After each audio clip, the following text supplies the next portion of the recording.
Welcome to news watch. ముందుగా headlines చూద్దాం. పాపిరెడ్డి కాలనీలో పోలీస్ అవుట్పోస్ట్ ఏర్పాటు చేయాలి. సైబరాబాద్ పోలీస్ కమిషనర్ అవినాష్ మహంతికి వినతి పత్రం. ఘనంగా కేటీఆర్ జన్మదిన వేడుకలు. జన్మదిన సందర్భంగా విద్యార్థులకు నోట్బుక్లు పంపిణీ చేసిన రవి యాదవ్. ఓబీసీ బిల్లును పార్లమెంట్లో ఆమోదించాలని కేంద్ర ప్రభుత్వంపై రాష్ట్ర సర్కార్ బీసీ సంఘాల డిమాండ్. అపర్ణ సైబర్ జోన్ ప్రాంతాల్లో పర్యటించిన Gachibowli division corporator Shri Gangadhar Reddy. Trading పేరుతో 10.39 లక్షల టొకారా.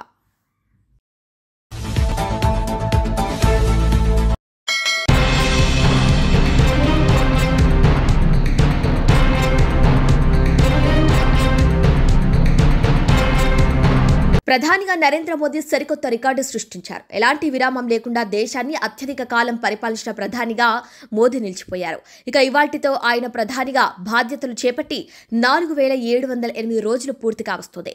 ఇంతకుముందు ఈ రికార్డు దివంగత ప్రధాని ఇందిరాగాంధీ పేరిట ప్రధానిగా నరేంద్ర మోదీ సరికొత్త రికార్డు సృష్టించారు. ఎలాంటి విరామం లేకుండా దేశాన్ని అత్యధిక కాలం పరిపాలించిన ప్రధానిగా ఇందిరాగాంధీ పేరిట ఉన్న రికార్డును మోదీ అధిగమించారు. ఇవాల్టితో ఆయన ప్రధానిగా బాధ్యతలు చేపట్టి 4708 రోజులు పూర్తి చేసుకున్నారు. దీంతో దేశానికి ఏకబీకిన ఎక్కువ కాలం ప్రధానిగా పనిచేసిన రెండో వ్యక్తిగా నిలిచారు. దివంగత ఇందిరాగాంధీ 1966 నుంచి జనవరి 24 నుంచి 1977 మార్చి 24 వరకు 4077 రోజులు ప్రధానిగా ఉన్నారు. అయితే దేశ మొదటి ప్రధాని జవహర్ లాల్ నెహ్రూ మొదట ఆ రికార్డు సాధించిన విషయం తెలిసిందే.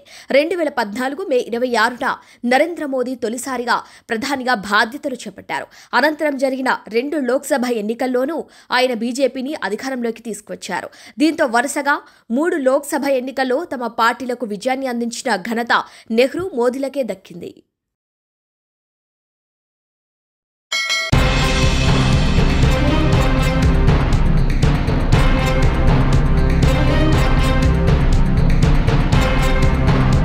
హైదరాబాద్కు చెందిన 2 వ్యక్తులు నకిలీ ట్రేడింగ్ యాప్ NHNI ద్వారా 10 లక్షలకు పైగా మోసపోయారు. ఇన్స్టాగ్రామ్, వాట్సాప్ గ్రూపుల ద్వారా ఆకర్షించి డబ్బు పెట్టింపులు చేయించారు.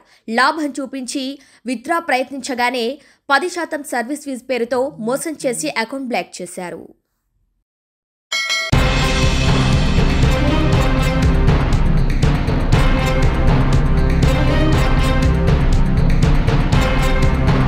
పాపిరెడ్డి కాలనీ, సందయ్య నగర్, రాజు స్వగృహ్, రాజు గృహకల్ప, సురభి కాలనీ చుట్టుపక్క ప్రాంతాల్లో సుమారు 40,000 పైచిలకు జనాభా నివసిస్తున్నారు. ఇక్కడ మద్యపానం, గంజాయి, మాదక ద్రవ్యాల వినియోగం ఎక్కువగా జరుగుతోంది. అందువలన రాత్రి వేళలో శాంతి భద్రతలకు విఘాతం ఏర్పడుతుండటమే కాకుండా ముఖ్యంగా యువత చెడుదారులు పడుతోంది. సామాన్య ప్రజానికం అనేక ఇబ్బందులను ఎదుర్కోవాల్సి వస్తుంది. ఈ ప్రాంతంలో ఉభయ తెలుగు రాష్ట్రాల నుండే కాకుండా దేశంలోని అనేక రాష్ట్రాల వారు నివసిస్తున్నారు. శాంతి భద్రతలను దృష్టిలో ఉంచుకొని సక్రమ సత్వర సానుకూల చర్యలు చేపట్టి పోలీస్ అవుట్పోస్ట్ ఏర్పాటు చేయగలరని సైబరాబాద్ పోలీస్ కమిషనర్ అవినాష్ మహంతికి షర్లింగంపల్లి మున్సిపల్ మాజీ ఫ్లోర్ లీడర్ తాడిబోయివ రామస్వామి యాదవ్ వినతి పత్రం అందజేశారు.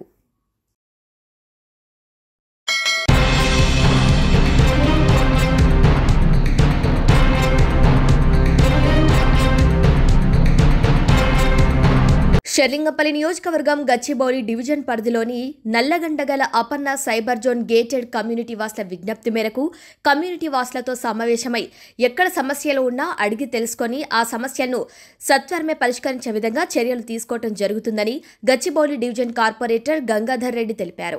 ఈ సందర్భంగా కార్పొరేటర్ గంగాధర్ రెడ్డి మాట్లాడుతూ చెత్త సేకరణ పనుల నిబంధన ప్రకారం ప్రతిరోజు జరిగేలా చర్యలు తీసుకోవాలని అధికారులకు సూచించారు. పారిశుద్ధ్య పనులు క్రమబద్ధంగా కొనసాగించేందుకు ప్రత్యేక పర్యవేక్షణ వ్యవస్థ ఏర్పాటు చేస్తామని తెలిపారు. సీసీ రోడ్ల నిర్మాణానికి ప్రతిపాదనలు సిద్ధం చేసిన వెంటనే అవసరమైన నిధులు మంజూరు చేయించి పనులను వేగంగా పూర్తి చేస్తామని పేర్కొన్నారు. ఈ కార్యక్రమంలో EE Sirisha, AMO H Srikanth Reddy, AE Rasheed, Aparna, cyber zone gated community president Lalit Chaudhary, Rajiv Singh, Siddharth Reddy, zone gated community వాసులు, జీహెచ్ఎంసీ శానిటేషన్ సిబ్బంది, సీనియర్ నాయకులు వసంత్ కుమార్ యాదవ్, శేఖర్, సుమన్, తిరుపతి, రాజు, గోవింద్, చందు, ప్రకాష్ వర్క్ ఇన్స్పెక్టర్ లక్ష్మణ్ తదితరులు పాల్గొన్నారు.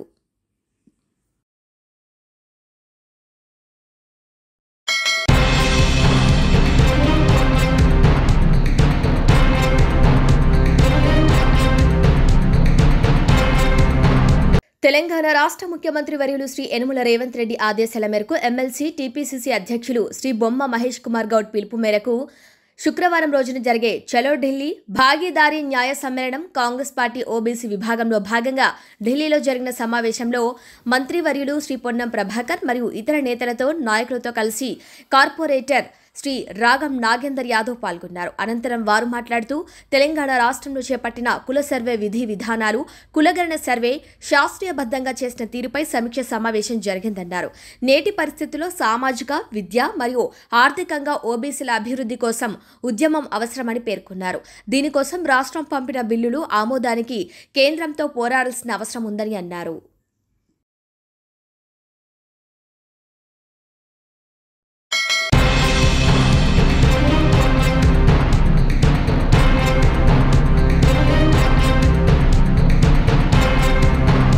ఎయిర్ ఇండియా ఎక్స్ప్రెస్ విమానంలో ఓ మహిళ పండంటి మగబిడ్డకు జన్మనిచ్చింది. ఓమన్ రాజధాని మస్కట్ నుంచి ముంబైకి వస్తున్న విమానంలో థాయిలాండ్కు చెందిన ఓ నిండు గర్భిణికి నొప్పులొచ్చాయి. విమానంలోని ఓ నర్సు ప్రసవం చేయగా మగబిడ్డకు జన్మనిచ్చింది. ముంబై చేరుకోగానే తల్లి బిడ్డను ఆసుపత్రికి తరలించారు.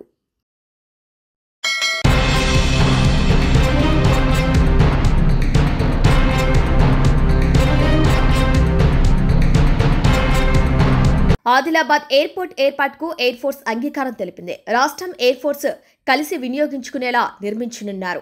ఇక మొదటిగా 900 ఎకరాలు సేకరిస్తారు. వరంగల్ ఎయిర్పోర్ట్ అభివృద్ధికి అదనంగా 140 కోట్లు అవసరమైన ప్రభుత్వం ఆమోదించి త్వరలో నిధుల విడుదలకు చర్యలు మొదలయ్యాయి.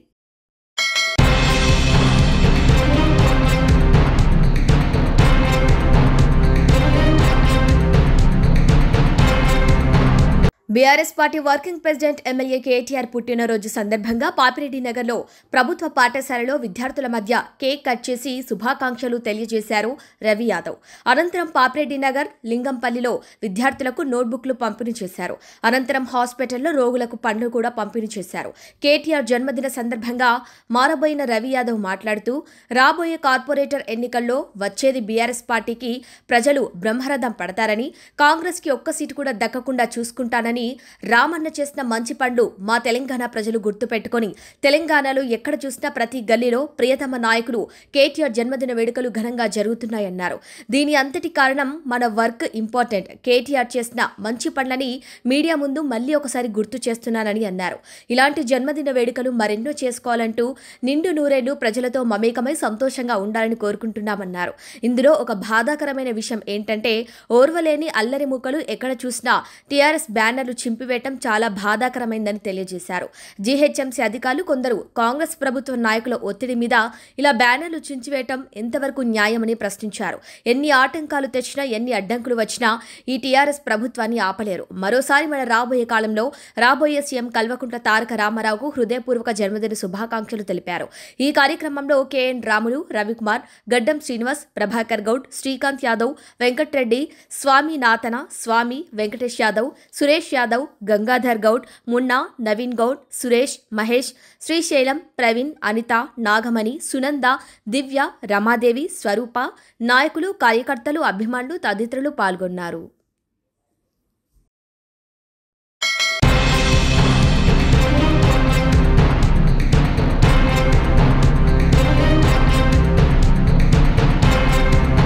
విద్యా విభాగం ముందుండి కొట్టాడదని చెప్పి ఈ సందర్భంగా ఇవాళ కాంగ్రెస్ ప్రభుత్వాన్ని హెచ్చరిస్తా ఉన్నాం.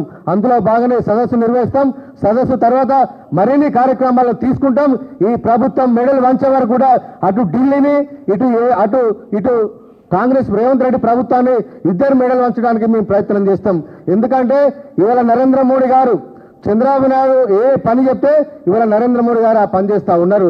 ఇవాళ గోదావరి నది మీద మిగతా రాష్ట్రాల అభిప్రాయాలు తీసుకోకుండానే ఒక తెలంగాణ ఆంధ్రప్రదేశ్ అభిప్రాయాలు తీసుకొని తెలంగాణ తెలంగాణ నది వాటాలన్నీ కూడా ఇవాళ ఆంధ్రప్రదేశ్కు కట్టబెట్టే విధంగా ఇవాళ నరేంద్ర మోడీ వివరిస్తా ఉన్నారు. తన ప్రభుత్వానికి మోడీ ప్రభుత్వాన్ని కాపాడటానికి ఇవాళ తెలంగాణ నీటి వాటాను ఇవాళ చంద్రబాబుకు దారదత్తం జరిగిన కుట్ర అటు నరేంద్ర మోడీ చంద్రబాబు నాయుడు గారు చేస్తా ఉంటే ఇవాళ మధ్యలో పావుగా ఇవాళ రేవంత్ రెడ్డి ఇవాళ వ్యవహరిస్తా ఉన్నాడు. దీనివల్ల తెలంగాణ నష్టపోతుంది. దీనికోసమే ఇవాళ రేవంత్ రెడ్డికి ఓట్లు ఇస్తారని చెప్పి ఇవాళ ప్రశ్నిస్తా ఉన్నాం. ఇవాళ కాంగ్రెస్ పార్టీ ఎమ్మెల్యేలకు మంత్రులకు ఎవరికి సోయలేదు. తెలంగాణ హక్కులను కాపాడడానికి ఏ మంత్రి కూడా మాట్లాడకపోవడం చాలా దురదృష్టకరం. ఆ రోజు ఉమ్మడి రాష్ట్రంలోనైనా ఆంధ్రప్రదేశ్ ప్రభుత్వంలో తెలంగాణకు అన్యాయం జరిగితే కొంతమంది కాంగ్రెస్ పార్టీ ఎమ్మెల్యేలు మంత్రులు ఆ రోజు ప్రశ్నించే స్వభావం ఆ రోజు ఉండే. కానీ ఇప్పుడున్న ఎమ్మెల్యేలు మంత్రులు మాత్రం ఇవాళ రేవంత్ రెడ్డి ఏదంటే ఇవాళ ఎమ్మెల్యేలు కూడా అదే అంటారు. దీనివల్ల తెలంగాణ నష్టపోతుంది. కాబట్టి ఖచ్చితంగా విద్యార్థులందరినీ చైతన్యం చేస్తాం. ఈ బనకచెర్ల ప్రాజెక్టును అడ్డుకునేవారు కూడా మేమందరం పోరాటం చేస్తాం. కాబట్టి ఈ పోరాటంలో అన్ని విద్యార్థి సంఘాలు పార్టీలకు అతీతంగా సంఘాలకు అతీతంగా మాతో కలిసి రావాలని చెప్పి ఈ సందర్భంగా అందరినీ ఇవాళ కోరుతా ఉన్నాం. ఇప్పుడు మాజీ విద్యార్థి నాయకుడు మాజీ ఎమ్మెల్యే కిషోర్ గారిని మాట్లాడుతుందని కోరుతా ఉన్నాం.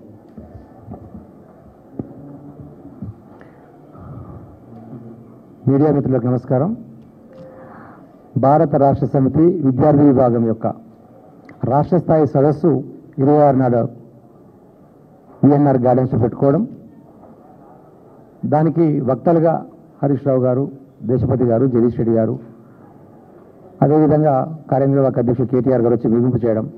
దీని ప్రధాన ఉద్దేశం ఇప్పుడు మా అధ్యక్షులు చెప్పినట్టుగా విద్యార్థులం అందరం కూడా మనకు ఇవ్వాల్సినటువంటి క్యాలెండర్ ఏదైతే ఉన్నదో ఎడ్యుకేషన్ సంబంధించినటువంటి సమస్యలు, నిరుద్యోగులకు సంబంధించినటువంటి సమస్యలు, వాటన్నింటి మీద కూడా ప్రశ్నించడం కోసం సమాయత్తం కావాల్సినటువంటి అవసరం ఉంది.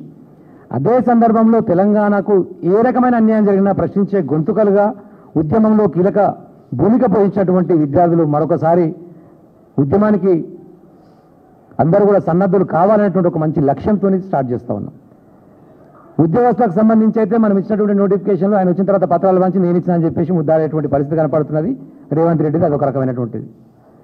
ఫీజు రీఎంబర్స్మెంట్ కానివ్వండి, బెస్ట్ అవైలబుల్ స్కీమ్ కానివ్వండి, మిగతా విద్యకు సంబంధించినటువంటి అవకాశాల విషయంలో కానివ్వండి నీరు గారిపోతూ ఉన్నది. అది ప్రశ్నిస్తూనే నీళ్లకు సంబంధించినటువంటి ప్రధానమైనటువంటి చర్చ, ఒక్కసారి గనక అక్రమమైన ప్రాజెక్టులు కడితే అదే గోదావరి నది మీద ట్రిబ్యునల్ ఏర్పాటైన తర్వాత నువ్వు అక్రమంగా కట్టినా సక్రమంగా కట్టినా ఫస్ట్ కట్టబడినటువంటి ప్రాజెక్టులకు నీటి కేటాయింపులు చేస్తారు. ఇది జనరల్గా ఉండేటువంటి లాజిక్. కాబట్టి అక్రమమో సక్రమమో నా ఇష్టం వచ్చినట్టు కట్టుకొని పోవాలి, తర్వాత గోదావరి నది మీద మాకు హక్కు ఉన్నదని చెప్పేసి పంచాయతీ చేయాలనేటువంటిది చంద్రబాబు చేసినటువంటి ప్రధానమైనటువంటి కుట్ర. ఇప్పటికే పోతిరెడ్డిపాడు ఎప్పుడో వెనకడ తెలుగు గంగో ప్రాజెక్టుతో ఎన్టీ రామారావు పెట్టిపోయినటువంటి డోకాబాజీ తనంతో 15 టీఎంసీలు అని చెప్పి చెన్నైకి నీళ్ల కోసం అని చెప్పి తాగునీరు కోసం అని చెప్పి దాన్ని 20 టీఎంసీలు చేసి ఈరోజు ఆ కాలువ మీదకి తీసుకుపోయేటువంటి నీళ్ళని అక్రమ ప్రాజెక్టులు అవతల దాదాపు వేటికి పర్మిషన్స్ లేవు. 350 టీఎంసీల కెపాసిటీ కలిగిన రిజర్వాయర్లు కట్టుకున్నారు. ఇప్పుడు గోదావరి నదిలో మిగులు తగులు జలాలు లేవు, ఆల్ వాటర్స్ మాత్రమే ఉంటాయి. కృష్ణా నదిలో ఉంటాయి మిగులు జలాల కాన్సెప్ట్. కానీ గోదావరి నదిలో మా పోలవరంకి వచ్చినాక వాడుకుంటా మీకేం నష్టం అనేటువంటి ఒక నమ్మబలికేటువంటి ఒక కన్ఫ్యూజ్ చేసేటువంటి మాట చెప్పి ఆ పోలవరం నుంచి బై గ్రావిటీ ప్రకాశం బ్యారేజ్ తీసుకుపోయి మళ్ళీ రివర్స్ పంపింగ్ ద్వారా వెనకకు తీసుకొచ్చుకొని బనకచెర్ల హెడ్ రెగ్యులేటర్కి లింకు చేయడం ద్వారా ఆ 350 టీఎంసీ అక్రమ ప్రాజెక్టులు ఏవైతున్నాయో రిజర్వాయర్లు వాటిని నింపుకునే కుట్ర జరుగుతూ ఉన్నది. ఈ ప్రాజెక్టుకు ప్రతిపాదనలు పంపితే కేంద్ర ప్రభుత్వ ప్రాధికారిక సంస్థలు 5 తిరస్కరించినాయి, నిర్ద్వందంగా తిరస్కరించినాయి. కేంద్ర ప్రభుత్వ ప్రాధికారిక సంస్థలే వీటికి పర్మిషన్స్ ఉండవు, ఆర్డియాలజికల్ పర్మిషన్స్ కానివ్వండి, ఎన్విరాన్మెంటల్ పర్మిషన్స్ కానివ్వండి. ఈవెన్ పోలవరం డిపిఆర్లో కూడా ఈ 200 టీఎంసీలు ఎక్కడ కూడా మెన్షన్ చేయలేదు కాబట్టి ఇది రిజెక్ట్ చేస్తామని రాశారు. అయినా మొన్న కేంద్ర మంత్రి కూర్చొని మరి ఇద్దరు ముఖ్యమంత్రులను పిలిచి మాట్లాడినట్టునే మనం ఆ కుట్ర అర్థం చేసుకోవచ్చు. అలా గురువుకు దారాదత్తదం చేయడం కోసం రేవంత్ రెడ్డి చేసినటువంటి కుట్రను తెలంగాణ ప్రజలకు అర్థమయ్యే విధంగా కుండబద్దలు కొట్టినట్టుగా నిజస్వరూపాలను బయటికి వెలికి తీయాల్సినటువంటి బాధ్యత విద్యార్థి నాయకత్వానికి ఉంది. కాబట్టే విద్యార్థులందరినీ కూడా ఆ విధంగా సమాయత్తం చేసి ఎల్లుండి జరిగేటువంటి సదస్సు ద్వారా అన్ని విషయాలను కూలంకషంగా చర్చించి ఎందుకు మనకు నిజమైనటువంటి అన్యాయం జరుగుతుంది గోదావరి మీద ఒకవేళ వాళ్ళు తీసుకపోతే 200 టీఎంసీల కెపాసిటీ అన్నటువంటి పోలవరంని ఇప్పుడు ఈ 200 టీఎంసీలు తోడకపోతాం మాకు అవకాశం ఇవ్వని చెప్పేసి 400 టీఎంసీ కెపాసిటీ లాగా చూపించి మేము ఇడికేలు తీసుకుపోతాం అనేటువంటి ఒక కుట్ర జరుగుతున్నది. అంటే అది అక్రమమైన సక్రమమైన రేపు గోదావరి మీద ట్రిబ్యునల్ ఏర్పాటు కాగానే ముందు అక్కడ ఆల్రెడీ 200 టీఎంసీలకు సంబంధించినటువంటి ఏర్పాట్లు అయిపోయినాయి కాబట్టి ఆ 200 టీఎంసీలు ఆంధ్ర కేటాయించిందని చెప్పేసి ట్రిబ్యునల్ కేటాయించే అవకాశం ఉంటుంది. అప్పుడు శాశ్వతంగా వాళ్ళకి హక్కుదారులు అవుతారు. అట్లా జరగొద్దు కాబట్టి దాన్ని మనం వ్యతిరేకిస్తున్నాం. మంత్రులు మాట్లాడతలేరు, ముఖ్యమంత్రికి అయితే చదివే రాదు. బనకచెర్ల ప్రాజెక్టు బనకచెర్ల నిర్మాణాన్ని ఆపుతామంటారు. బనకచెర్ల ప్రాజెక్టు కాదురా నాయన, అది నిర్మాణం కాదురా నాయన. పోతిరెడ్డిపాడు మీద 18 కిలోమీటర్ల తర్వాత ఒక హెడ్ రెగ్యులేటర్ అంతే. ఈ గోదావరి నది తీసుకుపోయి దానికి లింకు చేస్తారు. ఎందుకంటే తెలియదు కాబట్టి అది ప్రాజెక్ట్ అనుకొని మేము ఆపి తీరుతాం అని మాట్లాడుతాం. కాబట్టి అవగాహన తెచ్చుకొని సోయికొచ్చి తెలంగాణ ప్రజలకు ఏది లాభం అవుతుందో దానికోసం మనం ఏమి చేయాలనో దాన్ని ఆలోచించి చేస్తే బాగుంటుంది. రకరకాల కుట్రలు ప్రశ్నించే గొంతుకని ఏమైనా అంటే కేటీఆర్ గారి మీద అక్రమమైన కేసులు, ఏదో ఒక నోటీస్ ఇవ్వాలి, డైవర్ట్ చేయాలి. గట్టిగా ప్రశ్న రాగానే బనకచెర్ల మీద గట్టిగా మాట్లాడుతారు తెలంగాణ ప్రజలు. మళ్ళీ నిర్ణయాలకి స్టార్ట్ అవుతుంది, ఏదో ఒకటి ఇరికిచ్చి కేటీఆర్ గారు నోటీస్ పంపించాలనేటువంటి ఒక ప్రయత్నం. ఇలా చూసి కదా కేటీఆర్ గారు బర్త్డే సందర్భంగా ఎంతమంది వచ్చి మద్దతు తెలుపుతున్నటువంటి పరిస్థితి ఉన్నదో. ఎన్ని కుట్రలు చేసి మీరు అణిచివేసే ప్రయత్నం చేస్తా అన్నా విద్యార్థి నాయకత్వం కానీ మా అధినాయకత్వం కానీ భయపడడానికి ఎవరు కూడా సిద్ధంగా లేరు. మీ తాటాకు చెప్పులకు ఎవరు భయపడరు. దేనైనా ప్రశ్నిస్తూనే ఉంటాం. సమస్య పరిష్కారం అయ్యేంత వరకు తెలంగాణ ప్రజల పక్షాన విద్యార్థి నాయకత్వం ముందుంటుంది, గతంలో ఉన్నది, ఇప్పుడు ఉంటుంది. మాకు కావాల్సిన ప్రోత్సాహం కూడా అటనే వస్తున్నది. మీరు ఇష్టం వచ్చినట్టు మాట్లాడతామంటే కూడా జరుగుతున్నటువంటి చర్యలు కూడా మీకు తెలుసు. మా నాయకులు ఎవరు ఊకోరు. మన జరిగింది శాంపిల్ అని కూడా చెప్పారు. ముందు ముందు కూడా ఏమైనా జరగవచ్చు. అది నిరసన తెలిపేటువంటి ప్రజాస్వామ్యంలో మాకు హక్కు ఉంటుంది కాబట్టి మేము కూడా నిరసన తెలుపుతాం. నీ ఇష్టం వచ్చింది నువ్వు మాట్లాడతావు, మా ఇష్టం వచ్చింది మేము చేస్తాం. ఆ పరిస్థితి మంచిది కాదు, దయచేసి అర్థం చేసుకో రేవంత్ రెడ్డి అని చెప్పి విజ్ఞప్తి చేస్తా ఉన్నాం. జరుగుతున్నటువంటి కుట్రను ఆపుకోవాలి. ఫోన్ ట్యాపింగ్ అని అయిపోయింది, మరి మీ దాంట్లోనే వచ్చింది గ్రూపులల్లా. ఏందో అదేంది చిట్ చాట్లో మాట్లాడండి అని చెప్పేసి. అంతమందికి ఇంగ్లీష్ పేపర్లు వచ్చింది, అది బట్టబయలు అయిపోయింది. నేను ఆయన మాట్లాడి అందరం చేస్తాం చేయకుండా ఉంటుందని చెప్పి ఆయన మాట్లాడడం అయిపోయింది. అంటే ఒకటొకటి నీరు గారిపోతున్నాయి. ఈ రేసింగ్ ఆల్రెడీ నీరు గారిపోయింది కాబట్టి మళ్ళీ ఇప్పుడు ఏదైనా కొత్త దొరుకుతుందా అని చెప్పి దొలాడుతారు. ఏదో ఒకటి దొరికించుకోవాలి, మళ్ళీ ఇబ్బంది పెట్టాలి. అయినా ఎవరు భయపడరు, అందరం సిద్ధంగా ఉన్నాం. 26వ తారీఖున కూడా నియోజకవర్గాల వారీగా కీలక భూమిక పోషించినటువంటి విద్యార్థి నాయకులు ముఖ్యులు ఎవరు ఉంటారో వారితో సదస్సు మాత్రమే. ఇది బహిరంగ సభ, భారీ బహిరంగ సభ కాదు. ఓన్లీ ముఖ్య నాయకులతోని సదస్సు మాత్రమే. వాళ్ళని ఎడ్యుకేట్ చేసి తద్వారా తెలంగాణ ప్రజలను కూడా ఎడ్యుకేట్ చేయడం ద్వారా నీళ్ల వల్ల గోదావరి నది మీద మనకు జరుగుతున్నటువంటి అన్యాయాన్ని రేవంత్ రెడ్డి చేస్తున్నటువంటి కుట్రలను ప్రశ్నించడం కోసం ప్రయత్నంలో భాగంగా ముందుకు సాగుతా ఉన్నాం. జై తెలంగాణ. మీడియా మిత్రులకు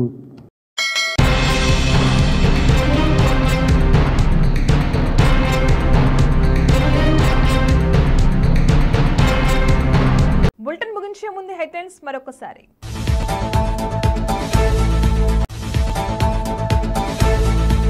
పాపిరెడ్డి కాలనీలో పోలీస్ అవుట్పోస్ట్ ఏర్పాటు చేయాలి. సైబరాబాద్ పోలీస్ కమిషనర్ అవినాష్ మహంతికి వినతి పత్రం.